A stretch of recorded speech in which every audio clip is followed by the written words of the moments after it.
Listen, let me tell you what actually went down in Paris. It wasn't pretty. Everyone swore this was Meghan Markle's big comeback, her I'm untouchable fashion moment. Front row at Balenciaga, flashes exploding, cameras snapping like fireworks. It was supposed to be iconic, but the second she stepped inside, the energy died. One stylist whispered, "You could literally feel the room freeze when she walked in. No waves, no hugs, no compliments. Just eyes locked on her, measuring, judging. You'd think a duchess walking into Paris Fashion Week would cause a frenzy, right? Paparazzi screaming, editors pushing for selfies. Not this time. She strutted that carpet like she owned the city, but not a single major name stepped forward. People kept their distance, like standing too close might cost them something. Even the photographers looked tired, clicking out of routine, not excitement. The air was thick, tense, almost painful. And behind that heavy silence, the whispers started, fast, sharp, and merciless, because the insiders already knew something. Backstage, the real story was nothing like the one in front of the cameras. Behind those curtains, the whispers started, and the gossip wasn't pretty. Crew members claimed it was tough being around her, not because she acted superior, but because of her smell. Yeah, that's the rumor. Several said the same thing, a mix of stale perfume and nervous sweat that hung in the air. One insider joked the glam squad looked ready to faint, spraying mists and fresheners between every photo. Witnesses noticed her constantly adjusting her scarf, smiling like everything was perfect, while her makeup artist looked seconds away from collapse. Someone muttered, "You can fix makeup, not that." Harsh, maybe, but in fashion circles, that kind of talk spreads faster than wildfire. By midnight, the entire venue buzzed with one story. And it wasn't about Balenciaga's collection. It was about her. And that's Paris for you. It overlooks pride, even scandal, but never poor presentation. After the show ended, the rumors grew bolder. Designers whispered that Meghan's seat at Balenciaga wasn't earned. It was a last-minute favor. The brand hadn't rolled out the royal treatment. Reportedly, she only received a single pair of plain black heels, and the rest of her outfit, loaned, not gifted. Nothing tailored, nothing custom, no personal touch, a silent signal that she wasn't truly part of the circle. In high fashion, borrowed clothes mean borrowed status. Real icons don't return their gowns with tags still on. Meghan apparently had to. Then the story twisted from awkward to eerie. Locals began saying Meghan took a drive through the tunnel, the Pont de Lama, the same one where Princess Diana's life ended. At first, people brushed it off as coincidence. Her team even claimed she didn't know its history. But for someone known to study every detail about Diana, no one bought that. Those close to her whispered that she did it deliberately to film herself retracing the same route, to stir emotion, to fuse her image with the woman who once had the world's heart. It was the kind of move that made everyone stop and think, not just about her choices, but about her mindset. How could a woman so sharp, so media-aware, pretend she didn't know the story behind that tunnel? One of her closest friends once admitted they'd watched Diana's funeral on repeat, studying every scene like a script. She knew that story inside out. So how could she not know? The truth's simple, she did, and that's what makes it worse. Then came the real twist. When Meghan first stepped into the royal spotlight, she called the press cruel, dangerous, obsessed. She swore the tabloids destroyed Diana and were now hunting her and Harry. But behind the lens, another story was playing out. The same woman who accused the media of exploiting tragedy ended up sitting across from the American network that bought and aired Diana's final photos, CBS. Those weren't tabloid grabs, they were network profits. CBS paid for them, broadcast them, and turned grief into gold. And years later, who showed up there for another round of exclusives? Meghan and Harry. Most people skip over that detail, but it changes everything. While the world mourned Diana, CBS turned her death into a headline. While Harry wept for his mother, that same network sold the image of her pain. And years later, he walked back through their doors, hand in hand with the woman now accused of using Diana's memory to build her brand. That's not coincidence. That's hypocrisy. And Paris caught every second of it. From the moment she walked away from the royals, Meghan tried to reinvent herself. The activist, the CEO, the modern icon. But people who worked with her said it was all a performance. The speeches, written by someone else. The projects, half-baked and recycled. Staff called her demanding but directionless, and while she begged for privacy, she somehow never let the spotlight fade. Every move looked borrowed. Diana's warmth, the Queen's composure, Hollywood's sparkle, all stitched together, but nothing real underneath. The same woman who claimed she didn't know about that tunnel watched Diana's funeral again and again. The same woman who said she never Googled Harry had choreographed their first meeting down to the smallest detail. The cracks were there, too obvious to hide.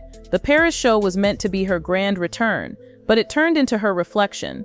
People saw the truth behind the poses, the tight smiles, the forced glamour, the performance that had finally lost its audience. The woman who once captured the world's attention now felt like a faded reflection of her former self. The glow was gone, replaced by something hollow. Reporters who once tiptoed around her name began asking the questions everyone else avoided. Why were the top designers suddenly uninterested? Why had the big brands gone silent after Spotify and Netflix walked away? And why did Harry, once the symbol of her fairy tale, now look more lost than ever? The answers drifted through Paris like a chill in the air.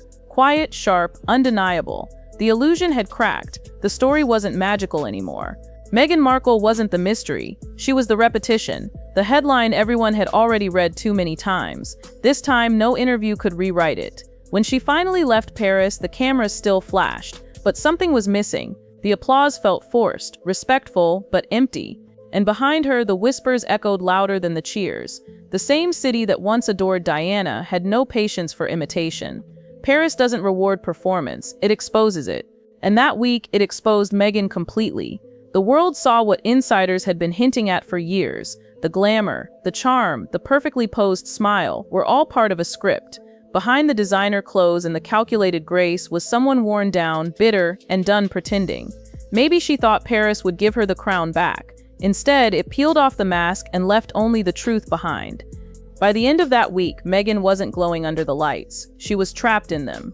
The cameras that once adored her now felt like interrogation lamps, catching every flicker of discomfort. The difference between her and Diana was never just love, it was truth. And in Paris, that truth finally cornered her. The city gave her what she wanted, attention, but withheld what she craved most, admiration. The flashes went off like fireworks, and for a moment she believed she'd reclaimed the spotlight. But Diana's glow came from grace. Meghan's came from control. Those who saw her up close, stylists, assistants, even security, whispered the same thing. It wasn't royalty they were watching. It was a rehearsal that had gone on too long. The tunnel she passed through wasn't a tribute. It was a warning. Because Paris doesn't honor imitation, it exposes it. And when the final show lights faded, the applause barely rose above a polite hum. The silence afterward said more than any headline. She left thinking she'd rewritten her story, but Paris had already written its own. Behind her, the whispers turned into a storm, spreading from fashion circles to Hollywood boardrooms. For the first time, the power she once held, the fascination, the mystery started to slip. What Paris revealed that night didn't end there.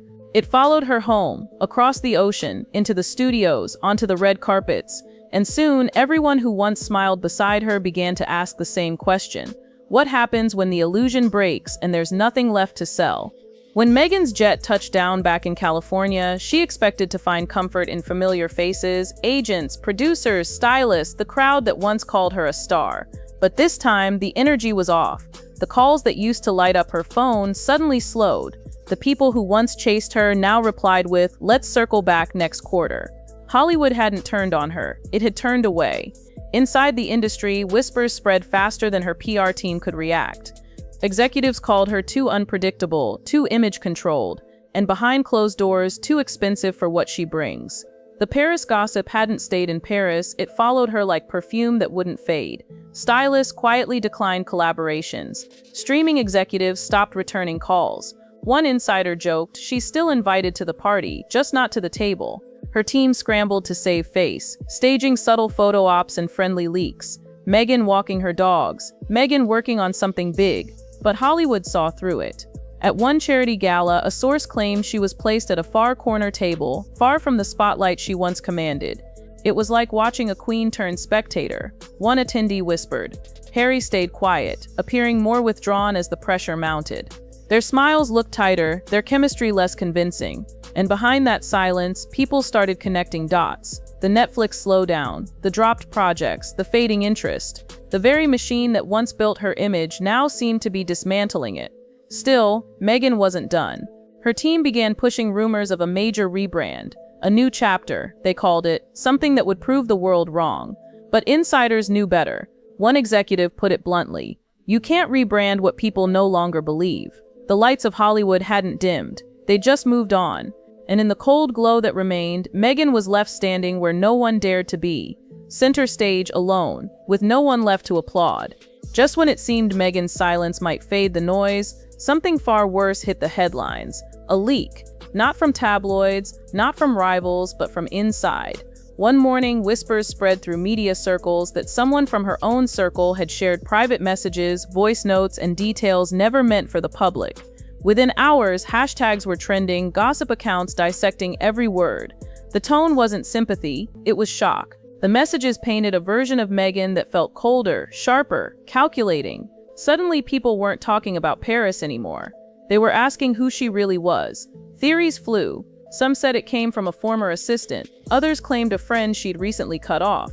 Either way, the betrayal felt personal. The worst kind of scandal, one PR insider said, is the one that sounds believable. Screenshots and voice clips, real or not, spread like wildfire, showing alleged remarks about Diana, Harry, and the royals that fans couldn't unhear. The internet turned the story into a storm. Every gossip page had its own version, every influencer its own take. Her team scrambled for damage control, statements denying false narratives, legal threats to media outlets, but the damage was already done. Former allies kept quiet, and that silence said everything. Even Harry's response. A brief, vague statement about handling things privately felt more like distance than defense. For the first time, the public saw a crack that wasn't cosmetic, it was personal. And behind that chaos, a darker question grew. If her own circle couldn't stay loyal, what else was about to surface? Because Hollywood may forgive arrogance, but it never forgives exposure. And this time, the call wasn't coming from outside. It was coming from inside the house. The palace had stayed silent for years, letting Meghan and Harry tell their story. But silence doesn't mean surrender. It means strategy. And when the leak hit, something shifted. Suddenly, the royals began moving with precision. A new initiative appeared on the calendar, focused on service, duty, mental health, the same causes Meghan once claimed as her own. Every photo, every headline, every carefully crafted quote was a quiet reminder the crown doesn't compete, it endures. Behind closed doors, royal aides leaked nothing but grace. Words like dignity, continuity, and stability started echoing through British press, all while Meghan's headlines burned overseas. The timing wasn't coincidence, it was choreography. Kate stepped out in a recycled outfit, smiling softly at children. William gave a speech about compassion and integrity. It was subtle, but everyone watching could feel it. The palace was reclaiming the narrative without saying a word. Back in California, Meghan's team scrambled again. There were talks of a tell-all response, another documentary, anything to regain control. But this time, the interest wasn't there. Producers hesitated. Sponsors backed off. And Harry? He looked caught in between. A man split between two worlds that no longer wanted to meet. Paparazzi photos showed him alone more often, quieter, distant. Insiders whispered that his calls to London had become more frequent, while her public appearances grew bolder, more desperate. The energy had flipped. The couple that once defied the monarchy now looked haunted by its shadow. The palace didn't need revenge. It had something stronger, patience. And as one royal insider allegedly said with a smirk, "We don't silence people, we simply outlast them." It didn't happen with a scandal. It happened with silence, the kind that creeps in slowly, almost politely, until it's all that's left. One by one, the headlines disappeared. The interviews stopped. The once endless stream of photo ops, partnerships, and appearances simply thinned. Meghan Markle, the woman who once made the world pause with a single headline, was suddenly no longer being watched. The paparazzi called it the fade. They used to make thousands off her photos. Now her name didn't sell. Agencies stopped sending photographers to her street. One editor admitted, "It's not that she fell, it's that people stopped caring." And in Hollywood, there's no colder death than indifference. Her team tried to keep her relevant. They floated vague comeback rumors, a new project, a wellness brand, a relaunch, but the leaks landed flat. Even the PR tricks that used to work, the mystery sightings, the close source quotes, now read like background noise in a louder world. The audience had moved on to fresher drama. Those who knew her said the silence drove her restless. She'd scroll through old headlines, replaying the glory days when her face ruled the front pages. There were strategy calls, long nights, tense conversations about pivoting. But the truth was brutal. The narrative wasn't hers anymore. Her foundation slowed down, collaborations froze, even her closest allies quietly distanced themselves. One stylist put it best. She used to walk in and change the energy in the room.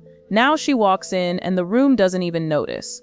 Every new appearance felt forced. Meghan at a cafe. Meghan at a red carpet no one cared about. The photos still made it online, but the comments were different now. Less obsession, more exhaustion. People weren't angry anymore. They were over it.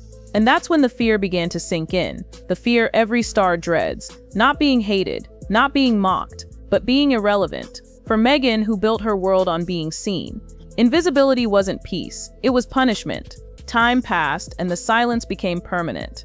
Meghan's story no longer dominated feeds or headlines, but it hadn't vanished, it had transformed. In private meetings and quiet dinners, people still whispered her name. But now, as a warning, producers used it as shorthand. Don't overplay your hand. Stylists muttered it backstage. Don't become the story. She had become the case study of how fast power can turn into parody.